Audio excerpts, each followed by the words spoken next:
Welcome to Neighboring. This is a series where we ask this question and try to dive into the idea of what does it mean to be a good neighbor. We think that neighboring happens in all different types of contexts and all different places, not just the place that we live. And we're sitting down with our friends and coworkers and people that we know in and through our community that are attempting to try to be a good neighbor themselves, and hopefully in a different context than we've spent time talking about.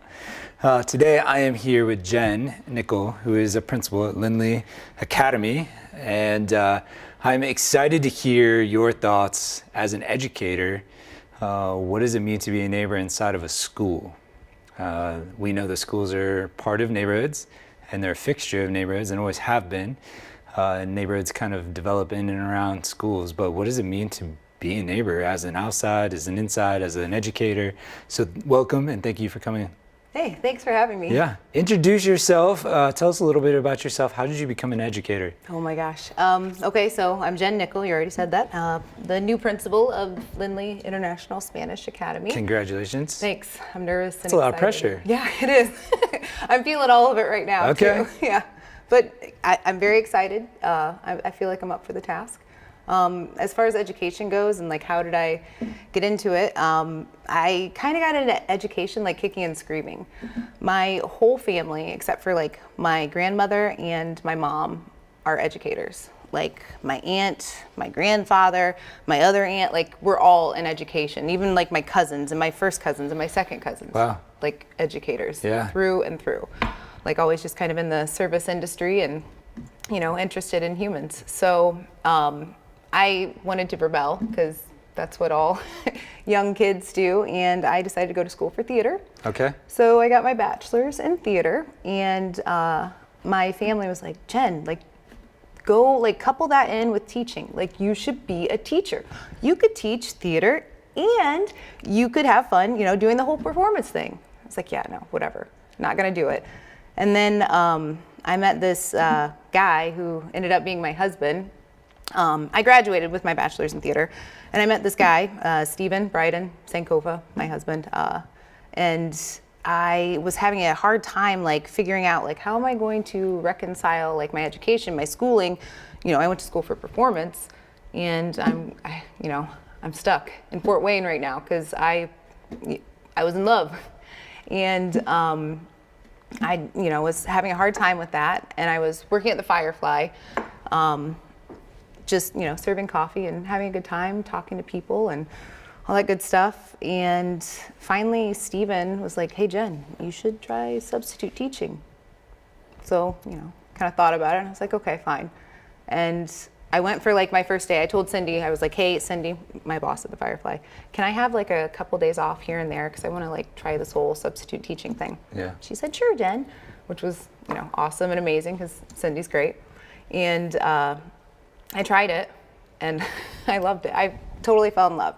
So I went back to school, and I got my teaching certificate, and that just kind of started the love affair with education and being around kids and being around teachers. All right. So how long have you been a teacher then? Well, I was a teacher for 5 years. Okay. And I taught art and theater, which was awesome. Total dream gig.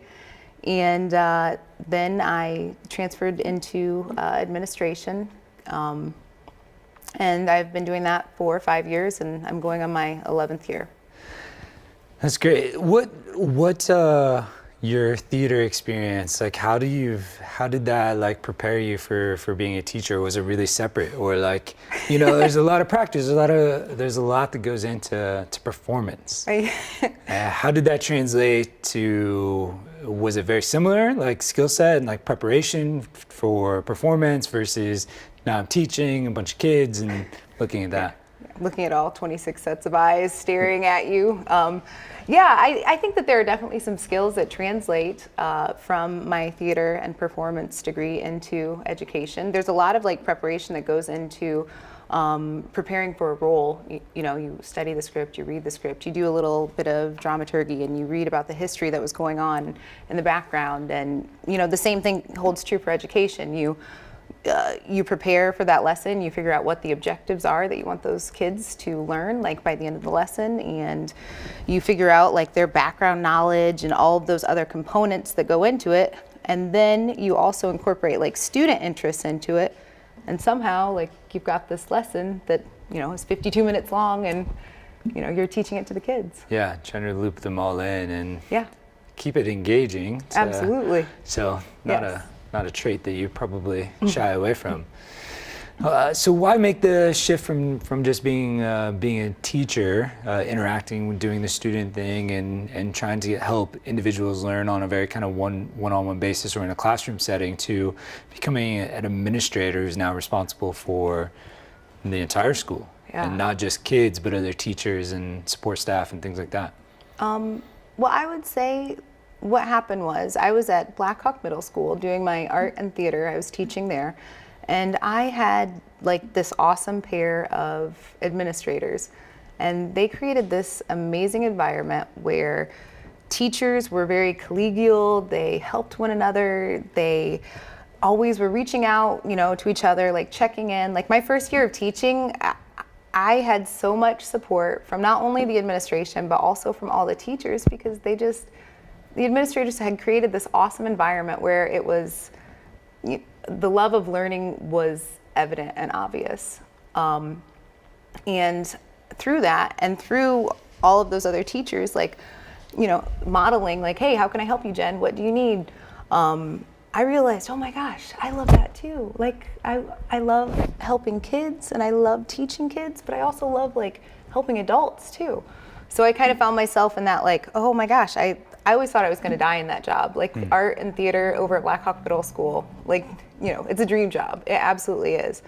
But then like that just kind of like ignited this like other passion in me, like, hey, if I go into administration, not only could I help kids and still work with kids, but I could also work with adults. So it kind of seemed like having your cake and eating it too. All right. Yeah.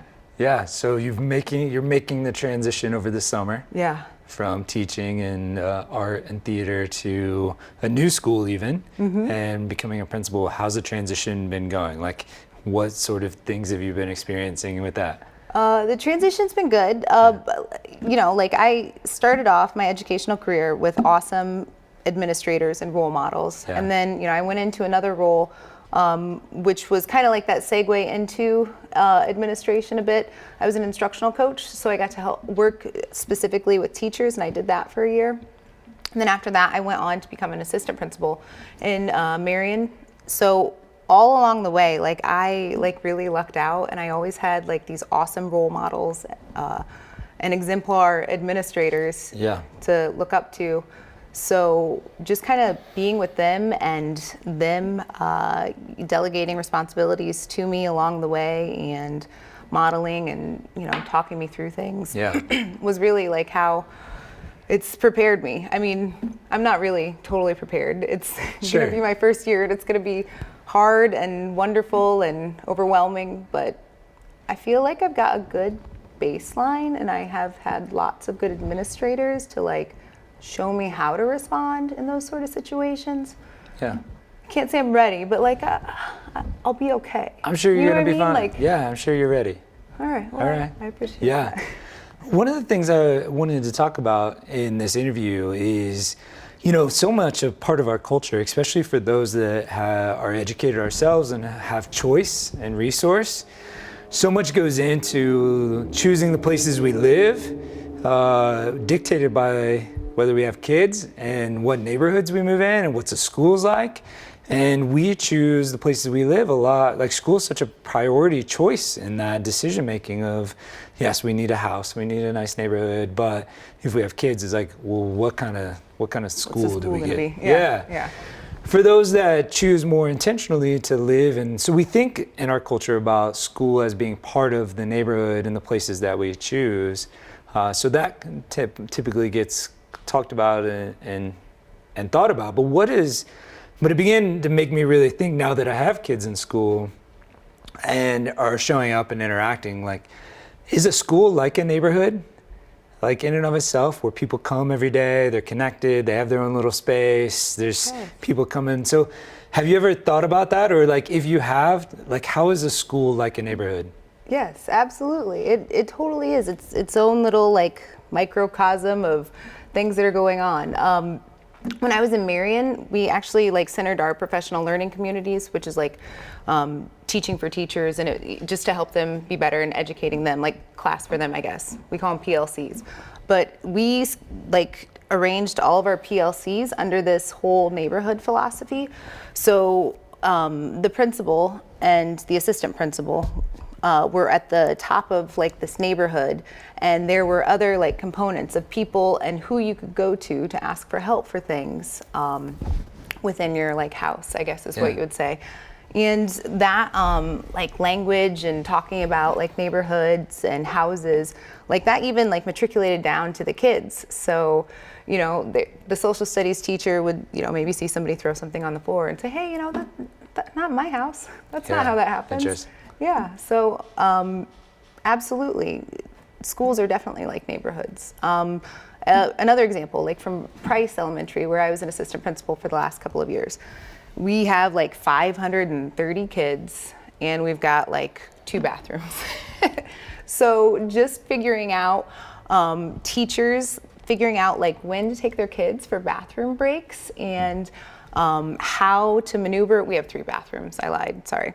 But just how to maneuver through the hallway when, you know, you've got like a class of 30 rolling down this way to this bathroom, and then, you know, this class is coming around to try to get a drink. And, you know, it was really cool to see, because like oftentimes classes would see each other in the hallway. Like there would be like a colliding thing, because normally like it worked out really, really smoothly and people were able to schedule it just so. But every once in a while, like somebody would be coming back from gym late or something, and somebody else would like be coming in from the outside, and they'd see the other class and they'd be like, hey, no, it's okay. Let that class go. Like they look really thirsty. Like go ahead. And like the kids would say that. And I don't know, it just was really cool to see. In what ways do you think students or kids get the idea of neighboring better than most adults? Well, I think that kids are in tune with how other kids are feeling, and I also think that, you know, they're in tune with how adults are feeling as well, and they can their EQs are much higher than we give them credit for. Yeah. And I feel like they can sense some of those things. Like oftentimes at Price, you know, if a kid was having a hard time or just kind of looked down or whatever, inevitably before I could even like intervene as the adult on recess duty and patrol and go over and say, hey, what's wrong? Inevitably, some kid would come over and be like, hey, come play with me. Let's go do jump ropes. Yeah, wow. Come on, let's go do kickball. Like before I could even intervene. Wow, that's great. Yeah, so I feel like they have that sense. It's not always articulated, and they don't always know how to handle it or maneuver those difficult situations, but they are capable. Kids are very capable. And it's instinctual to respond, like whatever the response is, but they see it and they're attempting. Like one of the things that I see is as we get older and as adults, like we see the opportunities to respond, and we kind of know what to do if we chose to respond. Yes. But the hardest thing is to actually choose To respond. because we got so many experiences where it went bad, it didn't go his way, or like it wasn't received or whatever, or we're just so caught up in our own lives that we just like, that's going to take too much time, so I'm just not going to. And so I've been really trying to learn from kids, and like looking at this idea from the worldview, like, and what shapes our kids' worldviews when it comes to this idea of neighboring. Like there's so much already built in, and the experiences in the classrooms and our home lives kind of dictate like how we shape or expand their worldviews. What makes a school healthy, like a healthy environment or a healthy community? Well, I think that in order for a school to be healthy, I think that it has to have a clear vision and a clear mission.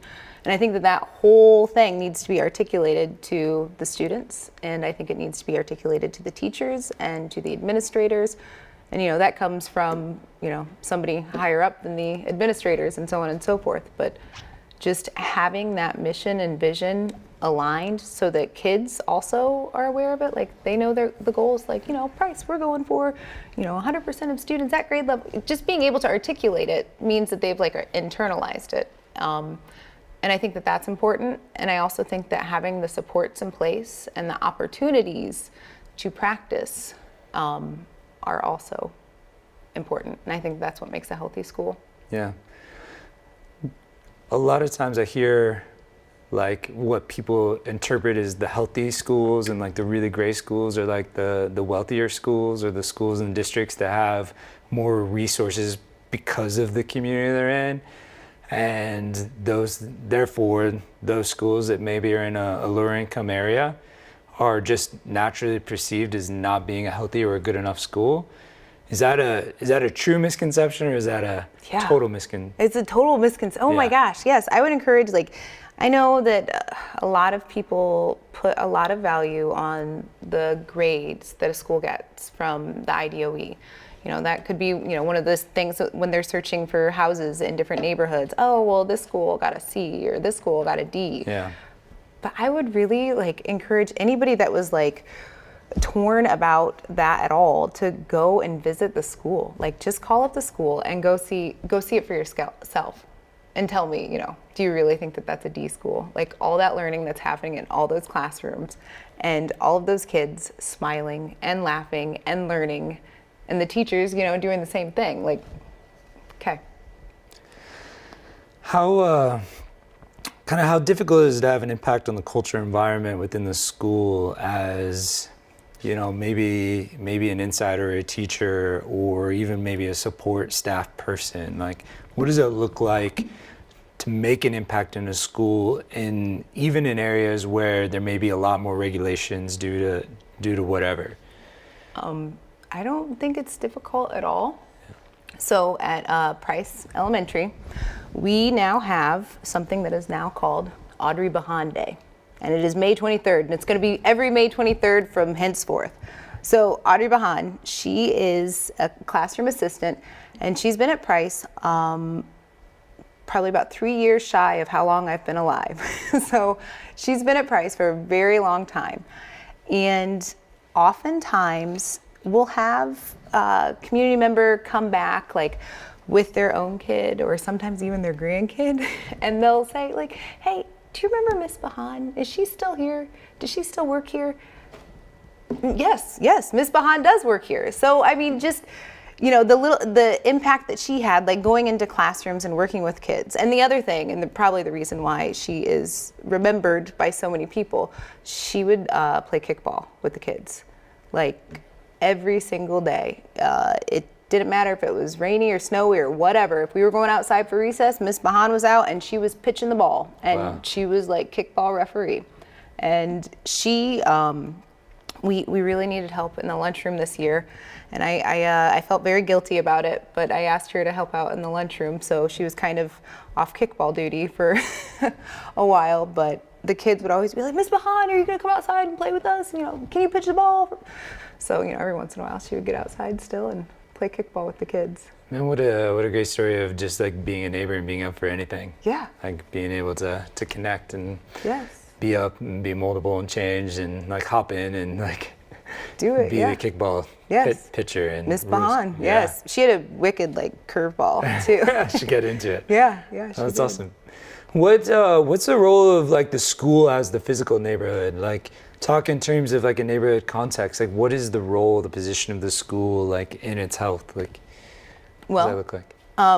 One of the things, like at Price, we always talk to our kids about like being good stewards and making sure, like, you know, you need to clean up after yourself, and you need to let adults know if there's something that you see that isn't quite right, or, you know, what have you. So we've really like instilled that in them. So like whenever we would go outside to eat for recess, like when it was nice out, we made sure that there were, you know, some kids around. They would either volunteer because they didn't want to do recess or whatever, but they would go around and they would pick up any of the like little like wrapper, cellophane wrapper things that like would kind of blow away in the wind or whatever.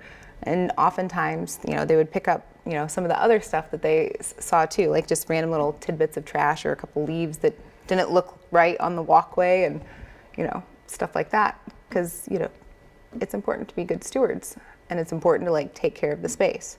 And with that, we would always tell the kids too, because Price it's a neighborhood school, so there's a lot of walkers that come from around, and State Street, it's kind of busy. Yeah. But there are some kids on the other side of State Street that would have to cross and come over to Price, and we would always tell them too, like, guys, like, you know, people work on their yards and they try to keep them nice, and it doesn't work out very well if you keep walking through. I know it's a little bit shorter to cut off the corners, but you know, do them a favor and do them a solid and walk around. Oh yeah, I didn't think about it. Wow. Yeah, so just like teaching them like why or where it comes from, like, you know, that pride and ownership and the pride of the house. Or, you know, like, okay, like I get that you guys love that puppy dog that's on the corner, but you know, that owner might be like trying to teach it or train it a different way. So let's not like hang out and like play with the puppy, Sure. you know, on the corner of the house. But It's these little redirections and information that we just don't know, and it takes time to learn. Well, yeah, because they're kids, and like when you think back to anything, you didn't know at first. It was just like finding your way through the world, and somebody taking the time to explain that and the why behind walking on the sidewalks, or the why behind using the crosswalks instead of crossing all willy-nilly on State Street, you know? Yeah. As a new principal and an owner of a particular school, what are some ways that what would you want the surrounding neighborhood and the intentional neighbors or the neighborhood association or just parents, like what would you want people to know in terms of these are the ways that you could really be a good neighbor to our school or the kids part of the school? Like how could you encourage, or what are some ways, like if I'm interested in and I live in the neighborhood, but maybe I have a kid there, maybe I don't, but in terms of how can we be better neighbors to schools? Well, I would say, you know, just going back to like the whole crosswalk thing, like that came to my attention because neighbors called the school. Like they took the time to call and say, hey, I'm not sure if these were your kids or not, but they ran across the street. There weren't any cars coming and it was safe, but they didn't use a crosswalk and it was just, you know, about 500 feet up. So I didn't know if you would want to say something about that or not. I'm like, oh, okay, cool, thank you. You know, just being informed like that. There was somebody else that called and said, hey, you know, it's the middle of the day and we saw this kid. Are they yours? It's like, no, all of ours are accounted for, thank you. But just, you know, that they care enough to like call if they see something, you know, they say something. Yeah. Also, like, you know, with a lot of the neighborhood schools, the whole car line is, it's intense. And if you've got a house that's like right across from the school, one of the things that all of the community members that are right across the street from Price did, they would always have their car on the other side of the street, which was awesome. Because like when somebody would like forget, or if there would be a car parked there, then it would like be this weird like safety hazard thing, because then they'd have to like drive around this other car. You get a cone and you know, start over and around and directing traffic. But you know, they were like being mindful of that. Like I think once out of 180 days, like somebody forgot and they were like, oh my gosh, I'm so sorry. And I was like, it's okay. Like you remembered 179 other days. Like it's quite all right. Thank you for doing that. Yeah. You know, so just being mindful and being aware and communicating with the school. That's great. That's good reminders to identify things, but not just sit and identify them, but like give a phone call, ask a question. And if you've identified something, that's probably something to follow up on. Yes. And it can be extremely helpful in a school context. So to wrap up, curious from your perspective, you know, the question is, you know, Jen, what does it mean to be a good neighbor? What does it mean to be a good neighbor? Well, I think that it's one of those things where you do unto others as you want done unto you, but also something that I'm learning right now as I'm incredibly stressed and like getting prepared for my first year at Lindley. I think it's important to do a bit of self-care as well. And you need to take care of yourself as much as you can so that you are in the best possible position to help others. So like I need to go to the grocery store so then I can cook my neighbor who's been really busy and under the weather, so I have that time to cook her a meal. Yeah. But it's stopping and taking a bit of that time for yourself so that you're in the best possible position to serve others. Yeah, wow. Thanks for that recommendation. And to think through that our own personal health, it dictates how we're able to be healthy with others around us. Jenn, thanks for taking the time to come on Neighboring and sharing your story as an educator in ways that we can hopefully think differently about what's happening inside of a school every day, rather than just tests and learning and recess and whatever else that gets caught in our mind mostly, but that there are a bunch of people there that are caring and trying to care for one another relationally to create a healthier community. So thanks for coming on. Thank you. Thanks for tuning in to this episode of Neighboring. We continue to have our worldviews and our ideas stretched about what it means to be a neighbor. We look forward to continuing the series. Thanks for tuning in.